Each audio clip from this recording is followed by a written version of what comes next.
I think it's a safe bet that most of you have never considered the notion that anyone would be desperate for a library. Well, I can assure you that many people are, and I'm going to tell you their story today. But before I do, I'm going to give you some background.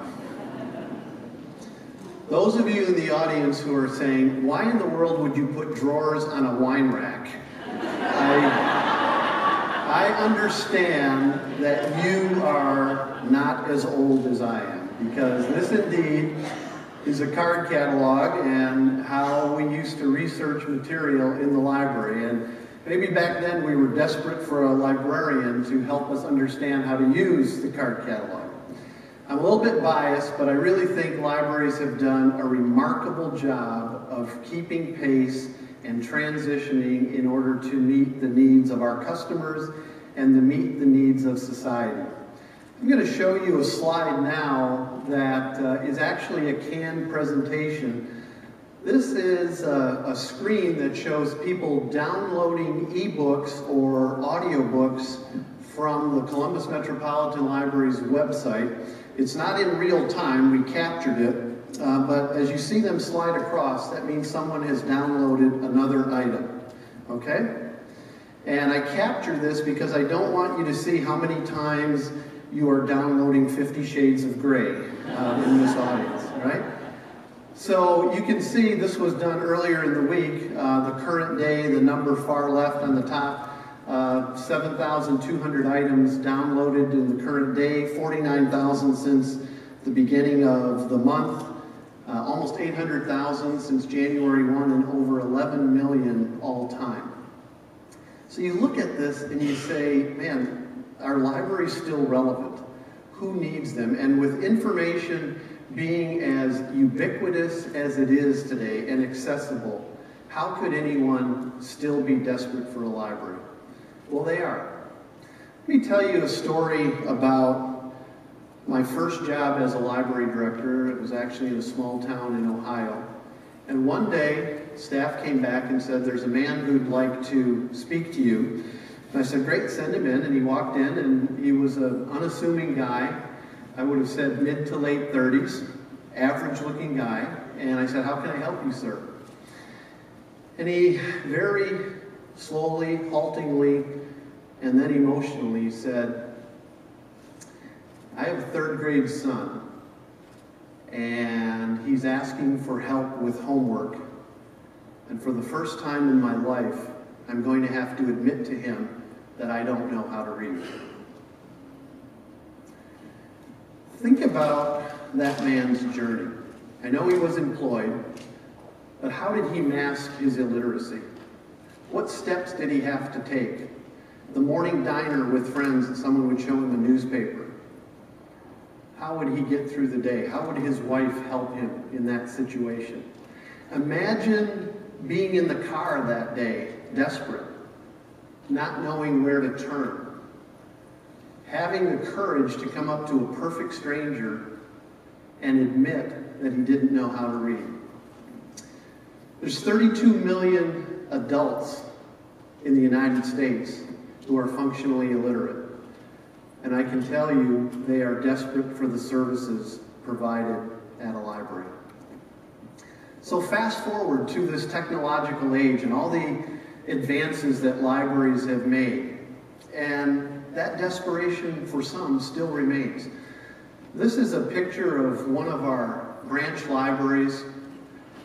It's a computer area, always teeming with people. This is a very highly automated process. People come in, and they scan their library card, and they get a little reservation slip, and it says you have computer number 15 at 3 p.m. for 60 minutes.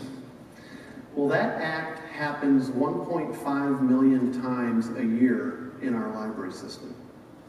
And even though in some of our locations we've doubled the number of computers that are available, people are waiting 30, 45, 60 minutes to get access to a computer. Now imagine that compared to your life, and I'm guessing this audience life. We think of our smartphone or our laptop or an iPad almost in the same way we would think of a pencil and paper. It's available to us. So what's different about the folks using it in the library system? Well, many people do have a smartphone now, but it's hard to conduct all of your digital business on a smartphone. They may not have a laptop or a computer. But let's say they do have a laptop or a computer, but they may not have internet access in the home. They might have a computer and internet access, but 6 people live in the home. And so they're looking for extra capacity. We work with some of the folks at the Apple store to help us with the Apple devices that we have in our library. And one of the things that they tell us is they have to go through and wipe the computers throughout the day because they find many people dealing with confidential information like their personal banking.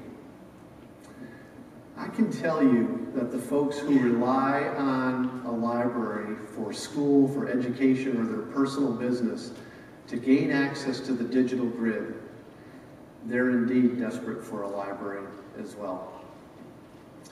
So I'm a librarian by training, and it's almost a rule that I have to recommend a book to you. So I'm going to recommend Malcolm Gladwell's Outliers.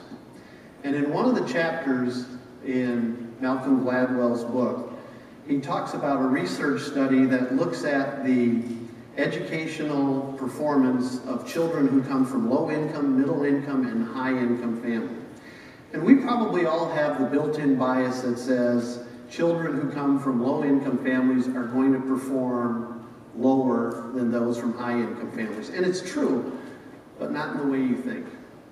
Because from September to May, children from all 3 socioeconomic groups actually perform at about the same level. In fact, in some instances, as measured by standardized tests, the low-income and middle-income children are actually performing better. September through May, that's the school year. And then the summer arrives. And a phenomenon takes hold called the summer slide. In June, July, and August, the children who live in high-income families have high-quality daycare. They may go to COSI. They have a foreign language tutor. Maybe they go to a camp for a couple of weeks. And in August, Mom and Dad take them to Washington, D.C. to see the monuments and the museums. All incredible learning enhancements for those high-income children. What about the child of a low-income family? Very few resources because the parent or provider does not have the means to supply those extra services. And that's really where the public library comes in. Because those children, their one cultural educational institution that is available to them during the summer months is the public library. So they come in looking for materials, they come in looking for technology, they have access to our programming, and even lunch. Why lunch? Because the library takes over the school nutrition program during the summer months. Because if you're hungry during the school year, guess what? You're still hungry in the summer months. And these children are desperate for the opportunities, desperate for the resources and programs, and desperate for the services that the library provides. So, at the end, why does all of this matter to any of us? Well, to begin with, if you reach 3rd grade and you are not reading at the 3rd grade level, you are 4 times more likely to drop out of high school than a child who is reading at the 3rd grade level. The reason for that is up until 3rd grade, children learn to read. After 3rd grade, they read to learn. So what happens is they increasingly fall behind their peers and end up dropping out. And in Franklin County, if you do not have a high school degree, you have double the chance of living in poverty than someone with just a high school degree. Obviously, your odds get much better with more education. And in our nation's prison population, 60% of the inmates are illiterate. A question that hasn't been asked is that a correlation or is that a causation? Where would these individuals turn if it weren't for our public library system? The impact on these individuals to not have access to these resources, to themselves and collectively to society, is really devastating to us all. And we all pay the price. So guess what? You're desperate for a library as well. Because without it, we would all face serious consequences in society. So the next time you visit your local public library, take a moment to look around. Check out the people who are there. Look at the services that they are using. And know, because of what you have helped provide, they may not be desperate that day. Thank you.